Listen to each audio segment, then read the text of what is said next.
नमस्कार दोस्तों, आप सभी का स्वागत है। ईडूटेरिया बिहार दरोगा मेंस टेस्ट सीरीज 2 आपको कंप्लीट करा दिया गया। अगर अभी तक वीडियो को नहीं देखें तो जाकर देख लीजिएगा और इसका पीडीएफ आपको टेलीग्राम चैनल पे प्रोवाइड कर दिया जाता है, तो आप टेलीग्राम चैनल को जाकर ज्वाइन कर लीजिएगा, जिसका लिंक आपको वीडियो के डिस्क्रिप्शन में मिलेगा, या आप टेलीग्राम चैनल पर जाकर सर्च कर सकते हैं स्टडी लिंक पीडीएफ, वहाँ से भी जाकर आप ज्वाइन कर सकते हैं। जो भी वर्तमान में एग्जाम होता है उसका ऑफिशियल पेपर आपको वहाँ प्रोवाइड कर दिया जाता है और प्रैक्टिस करने के लिए आपको वहाँ प्रश्न भी दिया जाता है, तो आप टेलीग्राम चैनल पर जाकर ज्वाइन जरूर कर लीजिएगा। तो आइए हम सीधा वीडियो को शुरू करते हैं और ये आपका टेस्ट सीरीज 2 है, 1 आपको कंप्लीट करा दिया गया। देखिए पहला प्रश्न है, सिंधु घाटी सभ्यता के लोग किस लिपि का प्रयोग करते थे? ब्राह्मी लिपि, अरमाइक लिपि, या देवनागरी लिपि, या चित्र लिपि? तो किस लिपि का प्रयोग करते थे? चित्र लिपि का। ब्राह्मी लिपि और देवनागरी लिपि दोनों वाएं से क्या लिखा जाता है? दाएं लिखा जाता है, वाएं से दाएं। अरमाइक और ब्राह्मी लिपि अशोक के समय प्रचलित था। तो नेक्स्ट प्रश्न पे चलते हैं। अगला प्रश्न है 2 नंबर की, गुप्तकालीन प्रशासन के संबंध में निम्नलिखित में से असत्य कथन की पहचान करें। असत्य कथन की पहचान करने की कौन सा कथन गलत है? कथन ए दिया गया कि गुप्तकालीन शासकों में देवदत्त का सिद्धांत प्रचलित था, तो यह सही दे रहा। ऑप्शन बी दिया गया कि गुप्त काल में पुरपाल नगर का मुख्य अधिकारी होता था, यानी गुप्त काल में जो नगर का मुख्य अधिकारी होता था उसे पुरपाल कहा जाता था। ऑप्शन सी में दे रहा कि गुप्त काल में प्रांतों को अबनी कहा जाता था, ये भी सही दे रहा। ऑप्शन डी में दे रहा है कि इस काल में जंगली भूमि को खील कहा जाता था, तो ये जो दे रहा है गलत है। जंगली भूमि को क्या कहा जाता था? अप्रहत, अप्रहत कहा जाता था। इस काल में जंगली भूमि को अप्रहत कहा जाता था, तो खील नहीं कहा जाता था। जंगली भूमि को क्या कहा जाता था? अप्रहत। खील किसको कहा जाता था? जो जोतने योग्य भूमि ना हो, यानी जिसको हम लोग जोत नहीं सकते हैं, जो जोतने योग्य भूमि का हो ना हो उसको कहा जाता था खील, यानी जोतने योग्य भूमि ना हो उसको कहा जाता था खील। तो यहाँ पे राइट आंसर हो जाएगा ऑप्शन नंबर डी, क्योंकि गलत ही चुनना था। 3 नंबर प्रश्न है कि प्रसिद्ध तमिल ग्रंथ जीवक चिंतामणि के रचनाकार कौन है? तो इसका हो जाएगा ऑप्शन नंबर बी, तरुत ककदेवर, तरुत ककदेवर। और इसमें जीवक के बारे में, जीवनी के मतलब जीवक के जीवनी के बारे में इसमें क्या है, पूरा वर्णन किया गया है, यानी बताया गया है। तो ऑप्शन नंबर डी इसका राइट आंसर हो जाएगा। 4 नंबर प्रश्न के निम्नलिखित में से कौन सल्तनत काल में अंतर्राष्ट्रीय बंदरगाह के रूप में प्रसिद्ध था? देवदल, मरूच, या सोनारगांव, या अनहिलवाड़? अनहिलवाड़। देखिए सोनारगांव और अनहिलवाड़ किस लिए प्रसिद्ध था? व्यापार के लिए प्रसिद्ध था।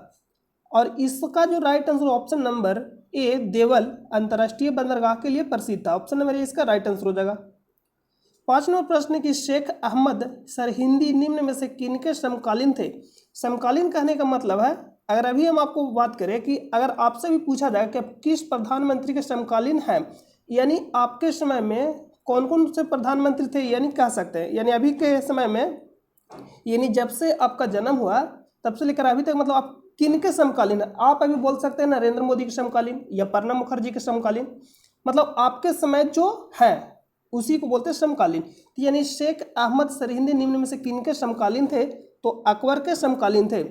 अकबर से एक और प्रश्न पूछा जाएगा, तुलसीदास किसके समकालीन थे? अकबर के समकालीन थे। जो मोस्ट इंपोर्टेंट है, जो पूछा जाता है, तुलसीदास किसके समकालीन थे? अकबर के समकालीन थे। सूरदास किसके समकालीन थे? जहांगीर के समकालीन थे। और सूरसागर किसके द्वारा लिखा गया था? सूरदास के द्वारा लिखा गया था। और एक प्रश्न पूछा, तुकाराम किसके तुकाराम किसके समकालीन थे? तो शिवाजी के समकालीन थे। ये सब आप याद रखिएगा। अगला प्रश्न चलते हैं। नेक्स्ट प्रश्न 6 नंबर की, सूची 1 और सूची 2 को सुमेलित करें। सूची ए में दिया गया शासक और सूची 2 में दिया गया कि कार्य। तो ऑप्शन ए दिया गया बलबन, अकबर, फिरोज शाह तुगलक, अलाउद्दीन खिलजी। इधर दिया गया रोजगार के दफ्तर की स्थापना, चिहलगानी का अंत, मूल्य नियंत्रण, दास प्रथा। तो दास प्रथा किसके द्वारा अंत किया गया था? अकबर के द्वारा अंत किया गया था, यानी बी का 4। तो बी का 4, तो सी और डी तो कट गया, बी का 4, सी और डी कट जाएगा। अब हम लोग मिला सकते हैं, आप देखिएगा ध्यान से कि बी यानी ए का, ए में भी 2 दिया गया और बी में भी 2, यानी कन्फर्म हम यहाँ से हो गया कि बी का 2 होगा ही होगा, यानी बलबन चिहलगानी का अंत किया था। तो यहाँ से तो हम लोग नहीं मिला सकते, यहाँ में आना पड़ेगा फिरोज तुगलक रोजगार के दफ्तर की स्थापना किया। तो सबसे ज़्यादा दास किसके शासनकाल में थे? फिरोज शाह तुगलक के ही दरबार में सबसे ज़्यादा मतलब दास किसके शासनकाल में थे? फिरोज शाह तुगलक के शासनकाल में। ये भी प्रश्न पूछा जाता है। तो सी का 1 यानी ऑप्शन नंबर बी इसका राइट आंसर हो जाएगा। यहाँ पे डी का 3 हो जाएगा। अलाउद्दीन खिलजी के द्वारा मूल्य नियंत्रण। 7 नंबर प्रश्न है, भारत में सर्वप्रथम जिले में पुलिस थाना की स्थापना किसके द्वारा की गई थी? भारत में सर्वप्रथम जिले में पुलिस थाना की स्थापना किसके द्वारा किया गया था? लॉर्ड कॉर्नवालिस के द्वारा किया गया था। सिविल सेवा का जनक किससे कहा जाता है? लॉर्ड कॉर्नवालिस को कहा जाता था। ऑप्शन नंबर ए इसका राइट आंसर हो जाएगा।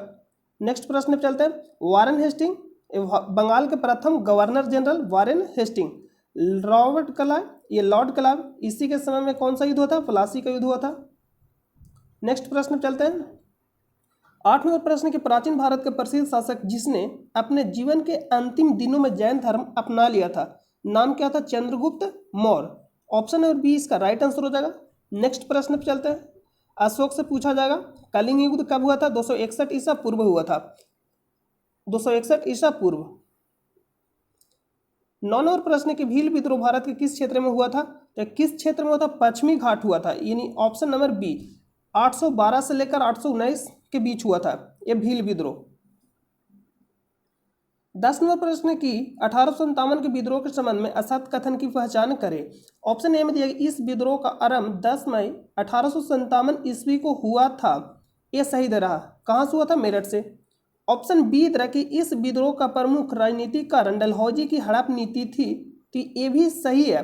देखिए आपको क्या करना, पहले चारों ऑप्शन को पढ़ना, क्योंकि कभी कभी ऐसा कथन भी गलती रहता जो बहुत ही इजी रहता है। हड़प नीति डलहौजी के द्वारा कब लागू किया गया था? 1848 में लागू किया गया था। प्रश्न सीधा पूछेगा हड़प नीति किसके द्वारा लागू किया गया था।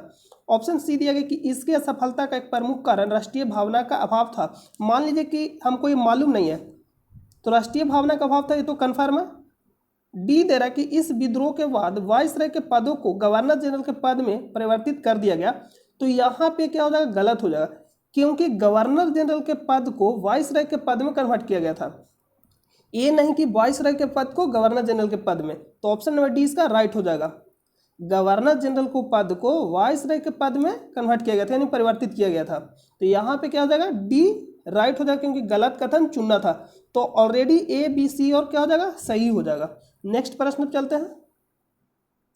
ये भी प्रश्न पूछेगा 1857 क्रांति के समय कौन था वाइसराय? Lord Canning. और भारत का प्रथम वाइसराय कौन था? Lord Canning. भारत का प्रथम वाइसराय लॉर्ड कैनिंग। नेक्स्ट प्रश्न पे चलते हैं। 11 नंबर है कि 1893 ईस्वी में स्वामी विवेकानंद ने कहाँ पर धर्म संवाद संसद में भाग लिया था? शिकागो में लिया था। कब? 1893 में। टोक्यो कहाँ पड़ता है? जापान में। न्यूयॉर्क अमेरिका हो जाएगा। अटलांटा अमेरिका है, जो कोका कोला के लिए फेमस है।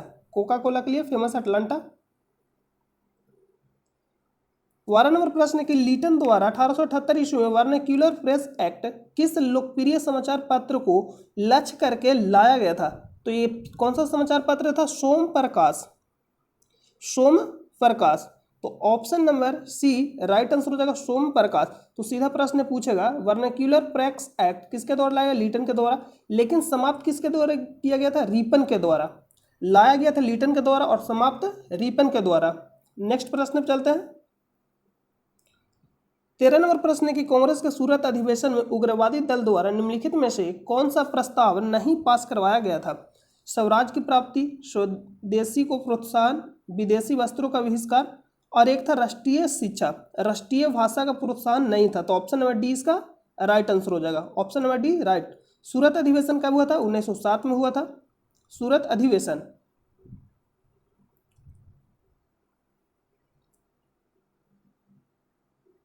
14 नंबर प्रश्न, निम्न में से कौन सा अक्रिय गैस उत्कृष्ट गैस रेडियो एक्टिव श्रेणी के रूप में आता है?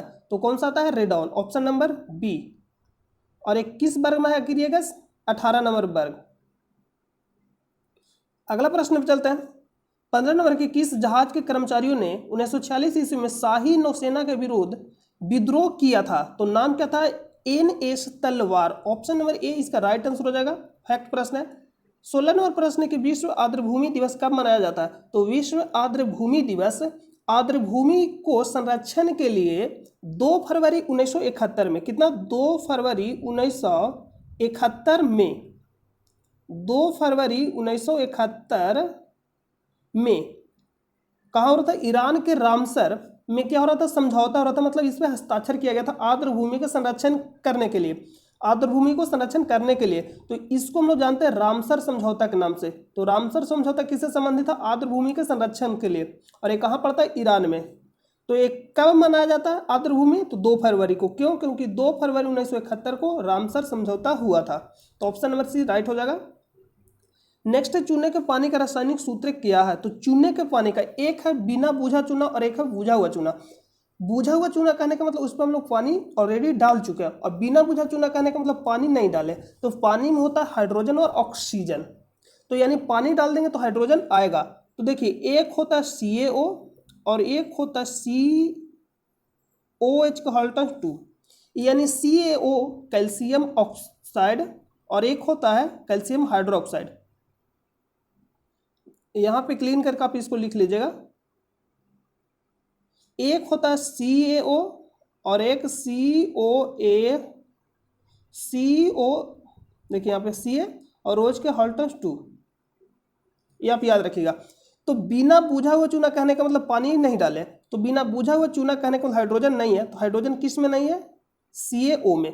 तो बिना बूझा हुआ चूना का सूत्र क्या होगा, CaO यानी calcium oxide.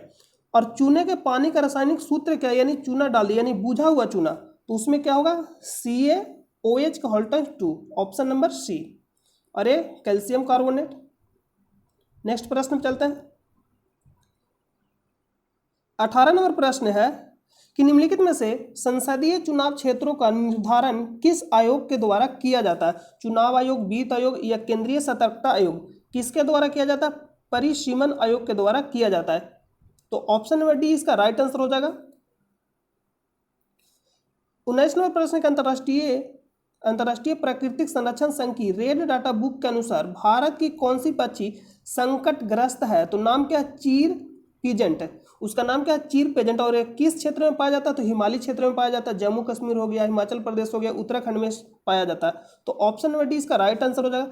Red data book किसके द्वारा जारी किया जाता है, WWF के द्वारा जारी किया जाता है, वर्ल्ड वाइल्ड लाइफ फंड के द्वारा जारी किया जाता है।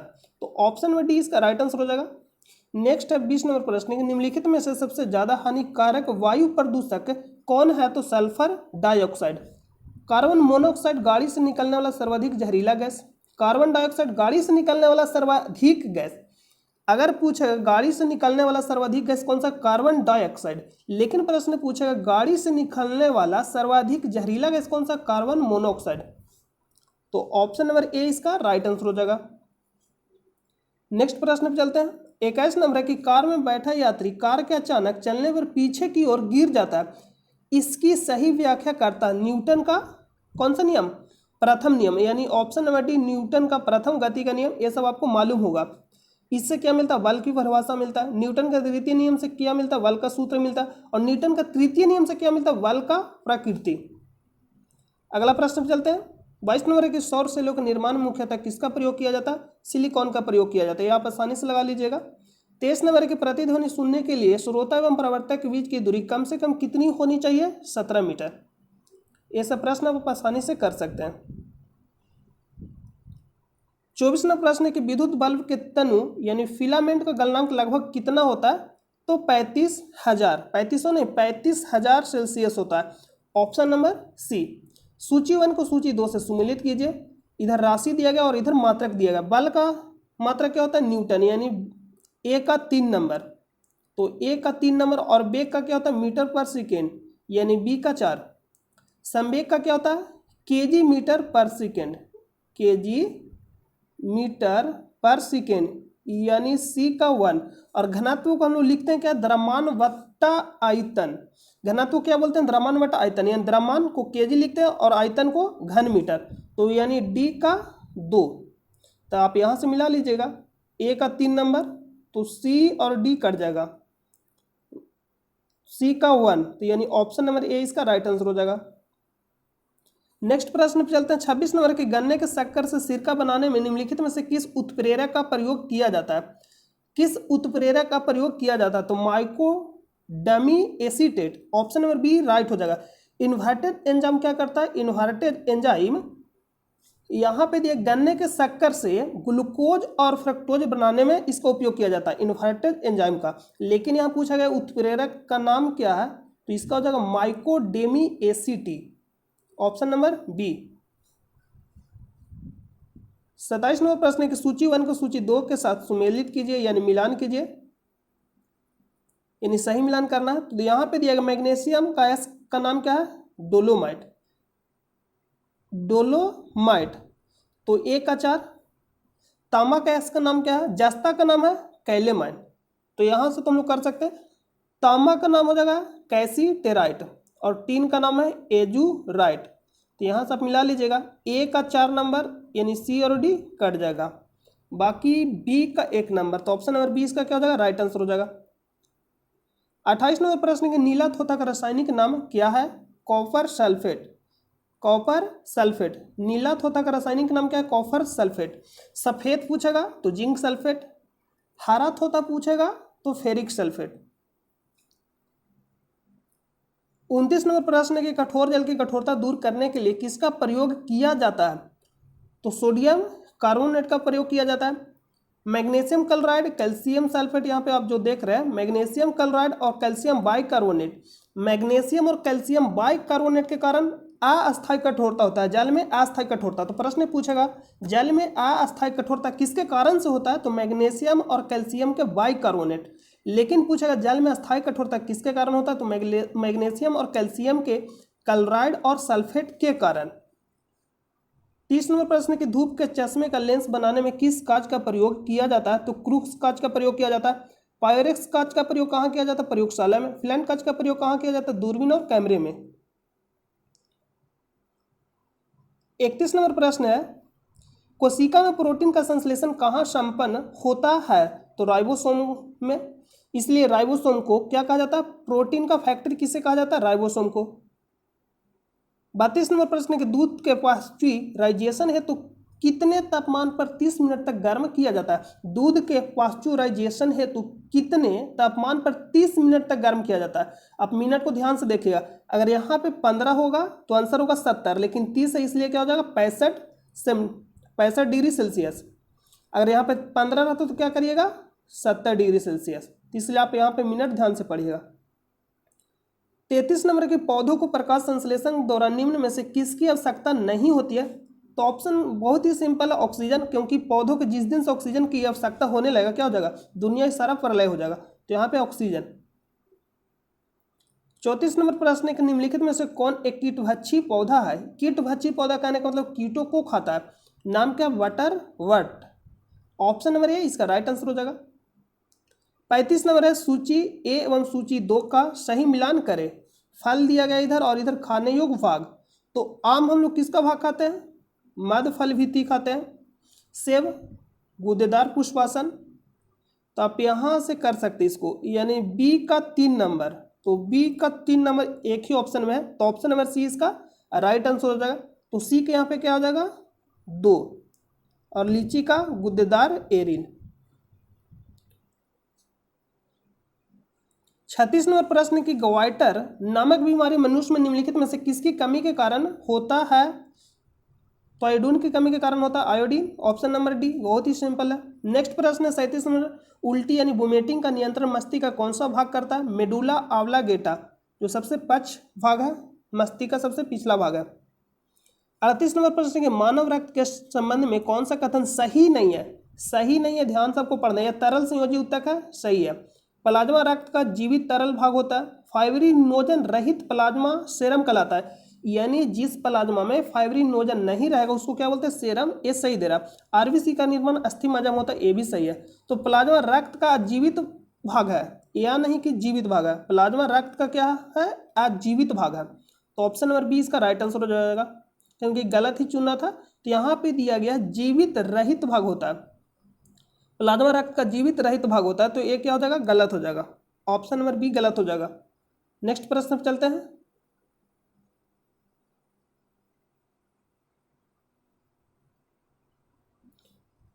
उनचालीस प्रश्न है कि पशुओं का वीर्य को भंडारण करने हेतु निम्नलिखित में से किसका प्रयोग किया जाता है, तरल नाइट्रोजन का प्रयोग किया जाता है, ऑप्शन नंबर ए।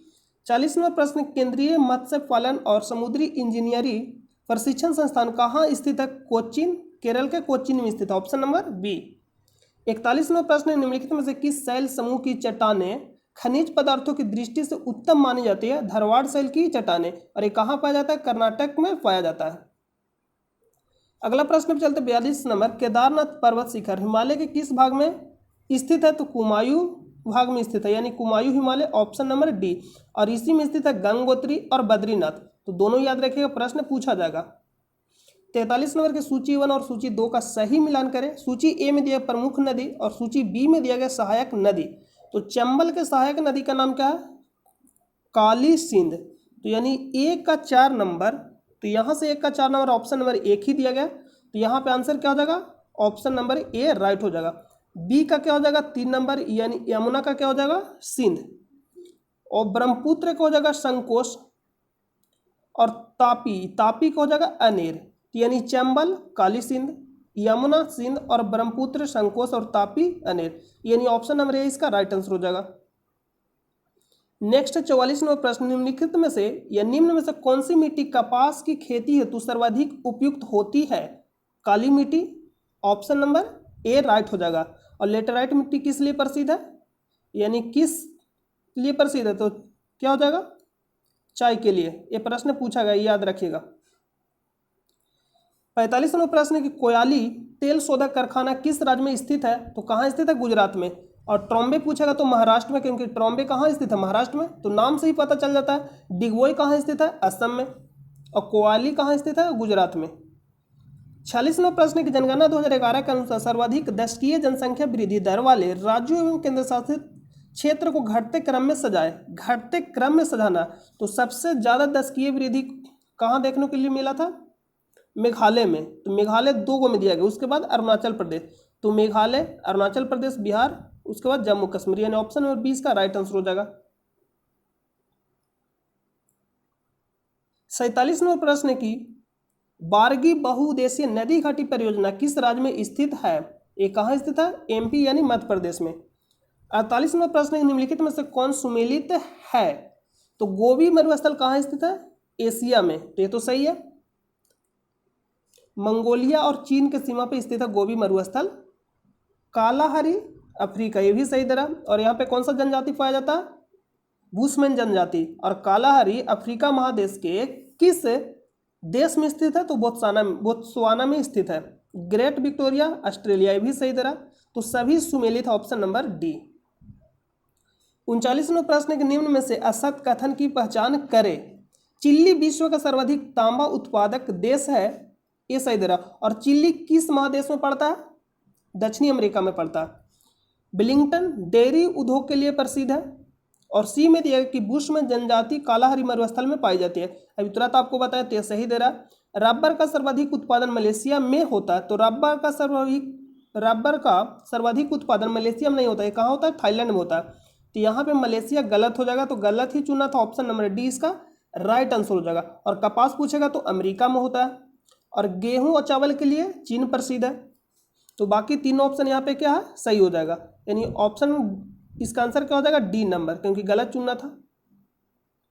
40वां प्रश्न कि फोर्ट ब्लेयर किस द्वीप पर स्थित है? तो फोर्ट ब्लेयर किस द्वीप पर स्थित है? तो अंडमान को बेसिकली 4 भागों में बांटा गया था। 3 भाग तो आप आसानी से याद कर लीजिएगा, उत्तरी अंडमान, मध्य अंडमान और दक्षिणी अंडमान। और एक उससे नीचे भी क्या है, जिसका नाम है लिटिल अंडमान। लेकिन पोर्ट ब्लेयर किस द्वीप पर स्थित है? जो क्या है? अंडमान निकोबार का राजधानी है। तो किस द्वीप पे स्थित है? दक्षिणी अंडमान पे स्थित है। तो ऑप्शन नंबर बी। निकोबार को 2 भागों में बांटा गया, एक कार निकोबार और एक ग्रेटर निकोबार।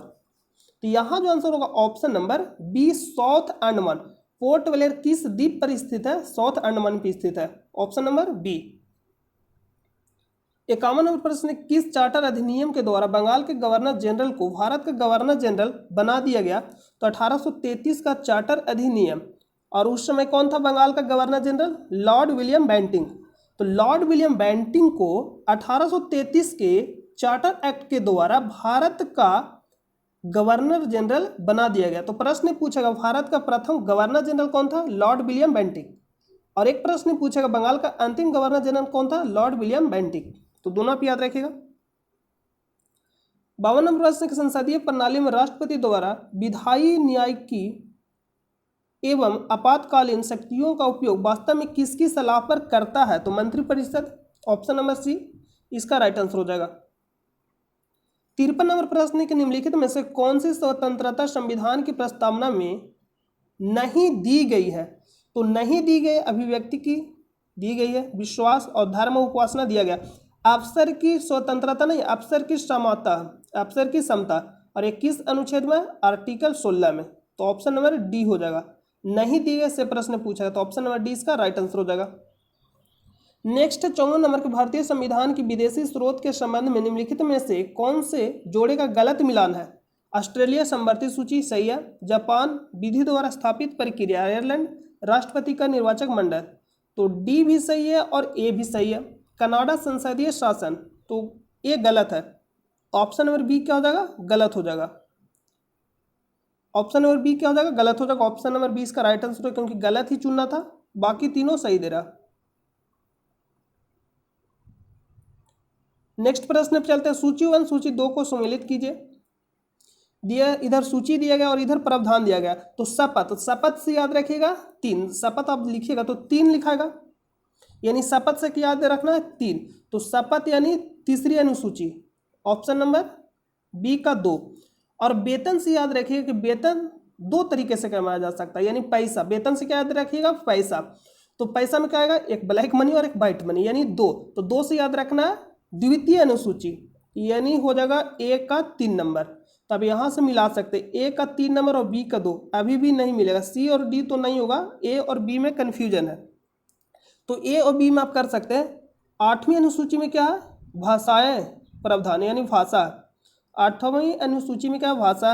और 6ठी यानी 6ठी अनुसूची में क्या है? जनजातीय क्षेत्र का प्रशासन, यानी डी का 1, तो ऑप्शन नंबर ए क्या हो जाएगा? राइट हो जाएगा। 56 नंबर है कि बिहार किस क्षेत्रीय परिषद के अंतर्गत आता है? तो पूर्वी क्षेत्रीय परिषद के अंतर्गत आता है। पूर्वी क्षेत्रीय परिषद में कौन कौन सा राज्य आता है? तो उड़ीसा हो जाएगा, झारखंड हो जाएगा, पश्चिम बंगाल हो जाएगा, बिहार हो जाएगा, सिक्किम हो जाएगा, जितना भी मतलब पूर्वोत्तर भारत का राज्य जितना भी है सभी आ जाएगा, इसमें शामिल हो जाएगा। और इधर आपको याद रखना 4 नाम, उड़ीसा, झारखंड, पश्चिम बंगाल और बिहार। बाकी उधर हो जाएगा सिक्किम, असम, अरुणाचल प्रदेश, मेघालय, त्रिपुरा, नागालैंड, मणिपुर, सभी शामिल हो जाएगा। तो ऑप्शन नंबर डी। 57 नंबर प्रश्न है कि अब तक कितने पूर्व राष्ट्रपतियों को भारत रत्न से सम्मानित किया जा चुका?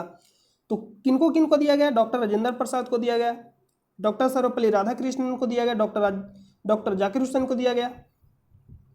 डॉक्टर देखिए ना, गिनिएगा आप कितने राष्ट्रपति को सम्मानित किया जा चुका है। डॉक्टर राजेंद्र प्रसाद, डॉक्टर सर्वपल्ली राधाकृष्णन, जाकिर हुसैन, बीवी गिरी, एपीजे अब्दुल कलाम और एक हो जाएंगे प्रणब मुखर्जी। तो ऑप्शन नंबर डी इसका राइट आंसर हो जाएगा। नेक्स्ट 58 नंबर के निम्नलिखित कथनों में से किसे मौलिक अधिकार के अंतर्गत नहीं रखा गया है? तो किसको नहीं रखा गया? संवैधानिक उपचारों का अधिकार रखा गया, शोषण के विरोध अधिकार रखा गया, समानता का अधिकार ये भी रखा गया, लेकिन लोक कल्याण की अभिवृद्धि इसको नहीं रखा गया। ऑप्शन नंबर ए राइट आंसर हो जाएगा। 59 नंबर प्रश्न है कि निम्नलिखित में से किसका वेतन एवं भत्ता भारत को संचित निधि पर भारित नहीं है, यानी आधारित नहीं है? तो इसका जो राइट आंसर हो जाएगा राष्ट्रपति, लोकसभा उपाध्यक्ष, नियंत्रक एवं महालेखा परीक्षक, महान्यायवादी। तो इसका आंसर क्या होना चाहिए? महान्यायवादी, ऑप्शन नंबर डी। और महान्यायवादी भारत के किस अनुच्छेद में? अनुच्छेद 76। नियंत्रक एवं महालेखा परीक्षक अनुच्छेद 148। तो यहाँ पे राइट आंसर का जो ऑप्शन नंबर डी। 60 नंबर प्रश्न के निम्नलिखित में से कहाँ उपराज्यपाल का पद नहीं है? तो एक लक्षद्वीप हो जाएगा और एक दादर नगर हवेली। यहाँ क्या है? प्रशासक। उपराज्यपाल का पद नहीं है, यहाँ पे होते हैं प्रशासक। तो ऑप्शन नंबर में या तो लक्षद्वीप देगा या दादर नगर हवेली। तो क्या दिया गया? लक्षद्वीप। तो ऑप्शन नंबर बी इसका राइट आंसर हो जाएगा। पूछा गया कि उपराज्यपाल का पद नहीं है तो लक्षद्वीप और दादर नगर हवेली में। 61 नंबर प्रश्न है कि किसी संसद सदस्य की अयोग्यता से संबंधित विवाद का अंतिम विनिश्चय कौन करता है? तो राष्ट्रपति के द्वारा किया जाता है। Option number D. 62 नंबर प्रश्न है कि आपातकाल के संबंध में निम्नलिखित कथनों में से कौन सा सत्य है? असत को बताना। राष्ट्रीय आपात की घोषणा राष्ट्रपति द्वारा की जाती है, ये सही है। राष्ट्रीय आपात के समय राज्य सरकार निलंबित हो जाती है, नहीं, राज्य सरकार निलंबित नहीं होती है, राज्य सरकार पूरी तरह से संघ के मतलब अंदर में आ जाता, मतलब कंट्रोल में आ जाता, नियंत्रण में। संघ के कार्यपालिका क्या होता है, नियंत्रक में आ जाता, पूरी तरह से निलंबित नहीं होता, पूरी तरह से नियंत्रण में आ जाता है, किसके, संघ के नियंत्रण में आ जाता है। तो सरकार यानी निलंबित हो जाती है, तो एक गलत दे रहा, तो गलत ही चुनना था, असत को बताएं, तो असत यानी ऑप्शन नंबर बी। बाकी अंतिम राष्ट्रीय आपात की घोषणा 1975 ईस्वी में हुई थी, ये सही दे रहा। वित्तीय आपात की घोषणा अनुच्छेद 360 के तहत की जाती है, ये भी सही दे रहा। तो ऑप्शन नंबर बी क्या हो जाएगा, राइट हो जाएगा, गलत चुनना है। सर्वोच्च न्यायालय द्वारा भारतीय नागरिकों के मूल अधिकारों की सुरक्षा किस अनुच्छेद के तहत की जाती है, अनुच्छेद 32 के तहत, ऑप्शन नंबर सी। नेक्स्ट प्रश्न पे चलते हैं। 64 नंबर है कि स्वतंत्रता यानी स्वतंत्र भारत में पंचायती राज का शुभारंभ कब हुआ था, तो कब हुआ था, 2 अक्टूबर 1959 को। ऑप्शन नंबर डी, राजस्थान के नागौर जिला से। किस जिला से, राजस्थान के नागौर जिला से। ऑप्शन नंबर डी क्या हो जाएगा, राइट आंसर हो जाएगा। 65 नंबर प्रश्न है, किस संविधान संशोधन के द्वारा दल बदल को प्रतिबंधित किया गया था। 52वां संविधान संशोधन कब हुआ था, 1985 में। 52वां संविधान संशोधन कब हुआ था, 1985 में। तो ऑप्शन नंबर ए, दल बदल को प्रतिबंधित किया गया था। और यह किस अनुसूची में रखा गया, अनुसूची 10 में रखा गया।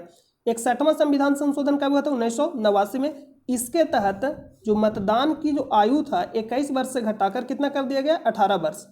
44वां संविधान संशोधन के तहत 44वां संविधान संशोधन के तहत संपत्ति के अधिकार को कैसा अधिकार बना दिया गया, कानूनी अधिकार। और इसको कहाँ रख दिया गया, अनुच्छेद यानी आर्टिकल 300 के ए में रख दिया गया। तो आप इसको याद रखिएगा। तो ऑप्शन नंबर ए इसका राइट आंसर हो जाएगा। 66 नंबर प्रश्न की मुद्रा पूर्ति की किस अवधारणा की संकुचित मुद्रा कहा जाता है, तो M1, ऑप्शन नंबर ए। 67 नंबर प्रश्न की न्यूनतम समर्थन मूल्य की सिफारिश निम्नलिखित में से किस संस्था द्वारा की जाती है, जिसको हम लोग क्या बोलते हैं,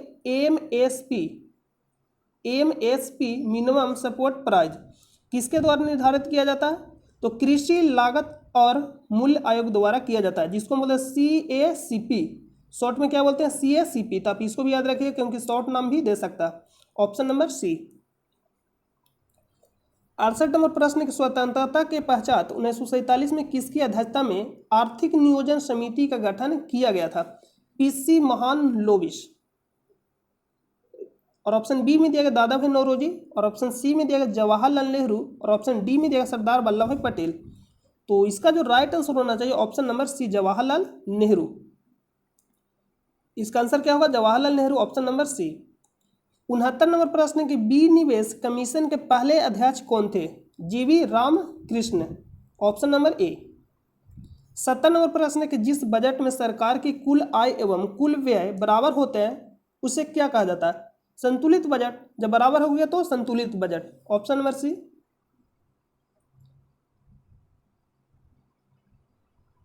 71 नंबर प्रश्न की हाल ही में किस देश ने दुनिया के पहले पौधे से प्राप्त कोविड-19 वैक्सीन को मंजूरी दी है, तो कनाडा। और एक किस महादेश में पड़ता है, उत्तरी अमेरिका महादेश में, ऑप्शन नंबर ए। 72 नंबर प्रश्न के भारतीय प्रतिभूति और विनिमय बोर्ड की पहली महिला प्रमुख कौन बनी, जिसको शॉर्ट में बोला जाता है सेबी। शॉर्ट में क्या बोला जाता है, SEBI, secretary exchange board of India. तो पहली महिला प्रमुख कौन बनी, माधवीपुरी, पूरा नाम क्या है, माधवीपुरी बुच, ऑप्शन नंबर सी। और इसका स्थापना कब हुआ था, 1988 में। और एक्ट कब का था, 1992 का। 73 नंबर प्रश्न के हाल ही में किस मंत्रालय द्वारा माई पार्किंग ऐप को जारी किया गया था, सूचना एवं प्रसारण मंत्रालय, ऑप्शन नंबर डी।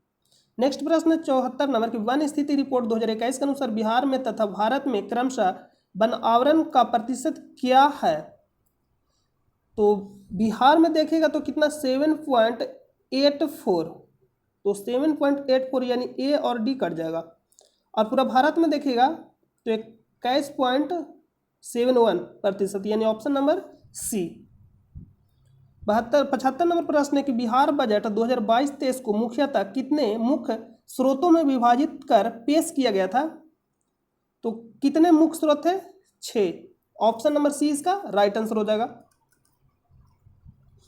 अगला प्रश्न पे चलते हैं। 76 नंबर प्रश्न का ऑस्ट्रेलियन ओपन 2022 महिला एकल का खिताब किसने जीता? एशले वार्टी। ऑप्शन नंबर ए।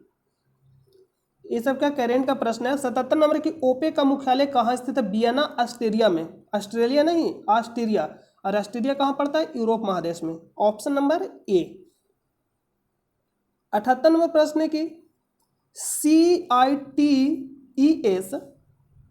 किससे संबंधित एक अंतर्राष्ट्रीय संस्था है? तो लुप्त प्राय पौधों और जानवरों का संरक्षण। Option number D. जिस तरह से रेड डाटा बुक में जीव जंतुओं को रखा जाता है, उसी तरह से इसमें किसको रखा जाता है? लुप्त प्राय पौधों और जानवरों का संरक्षण। Option number D. नेक्स्ट है 79 नंबर की बाकर कप किस खेल से संबंधित है? तो golf. Option number D. Last एवं अंतिम प्रश्न है कि सबसे कम घनत्व वाला ग्रह है। 80 नंबर प्रश्न है कि सबसे कम घनत्व वाला ग्रह है, तो नाम क्या है? शनि। ऑप्शन नंबर सी इसका राइट आंसर हो जाएगा। वाकई यहाँ से रीजनिंग और मैथ का प्रश्न है, तो यहाँ से आपको PDF दे दिया जाएगा, डाउनलोड करके आप बना लीजिएगा और इसका सोल्यूशन भी आपको कंप्लीट दे दिया जाएगा। देखिए यहाँ पे इसका सोल्यूशन दिया गया कंप्लीट, तो आप PDF डाउनलोड कर लीजिएगा टेलीग्राम चैनल से और वहाँ से जाकर आप इसको पूरा कंप्लीट देख सकते हैं। तो मिलते हैं नेक्स्ट वीडियो में, तब तक अपना ख्याल रखिए। जय हिंद, जय भारत।